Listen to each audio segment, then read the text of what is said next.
But some of the taglines that AMC had back in the day were just so cool. I went down a rabbit hole with this in the brochures and yesterday. And one of the first ones that I found was, "We made the AMX tougher this year because it's tougher this year." See, I love that. AMX, a sports car for the price of a sporty car. Because there's a difference between a sports car and a sporty car. Right. You were getting something close to a Corvette for the price of a Mustang. Right. I mean, it was right. So that's what they're going for. Yeah. How about Hornet, the little rich car?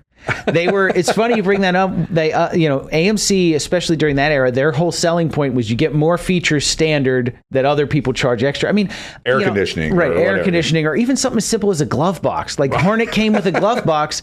It was an option on like Maverick, and people forget how much a base model was a base model. Yeah, and roll-up windows. You get something like, you get a carpet and a glove box for free, and, you're really living. Is glove box, was that just because a place to put gloves, or where did the name come from? Does anybody know? I guess a place to put your gloves. Yeah, now it's just where you keep the manual that you never read, Or they won't fit in there, right? How about... the 1968 model line brochure said, either we're charging too little or everyone else is charging too much. That's a bold move. Wow. Can you imagine a car company saying that now? No, there's no way. So it's fascinating. All these slogans, that time, it's really a golden age from about 68 to 72. Sure. And the reason why is because they hired an ad firm named Wells Rich Greene. Right. And if you ever watch Mad Men, they actually talk about Wells Rich Greene. Oh, in yeah. Mad Men. I love Mad Men. Great show. Mary Wells was the first female CEO of a major ad firm, and she was a rule breaker and a groundbreaker. It's fascinating. One of the folks we interviewed worked with her, and he said, Mary Wells she just had a way to her that, car advertising, except for Volkswagen, car advertising was so bland, and she broke all the rules. She's like, we're going to do direct comparisons, which was like a outbound thing. And she's like, we're going to put a Mustang in the ad and a Javelin next to it. We're going to tell them every reason why the Javelin's better. Right. And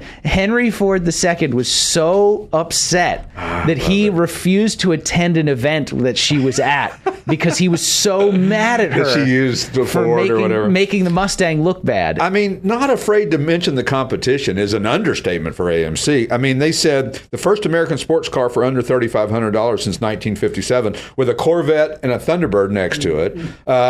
A Rambler that does the quarter mile in 14.3. With this car, you could make life miserable for any GTO, Roadrunner, Cobra Jet, or Mach 1. This is my favorite. If you had to compete with GM, Ford, and Chrysler, what would you do? Right there. They put it right in the tagline. Listen, the best put together cars out of Detroit this year may come out of Wisconsin, or it takes something pretty strong to make people trade in their Volkswagens. Wow. Right. That was on a Gremlin ad. Yeah. Yeah. It's all the credit for that time period goes to Wells Rich Greene. Their team came up with some really fantastic stuff. It's really classic advertising. It's just unlike anything the big three were doing. Absolutely love the 78 Gremlin. If you want it any racier, paint a number on the door. Like that would somehow make something different. But I get it. I mean, how cool is that? I mean, that's a bold move back in the day, because with a company that was maybe arguably number 4 or 5 in the country, maybe you had to do a little bit outside the box thinking. Right. Love seeing that. It definitely was, they had to find a way to tap into that underdog spirit. You've been listening to the Classic Auto Mall Show with your host, Stewart Howden.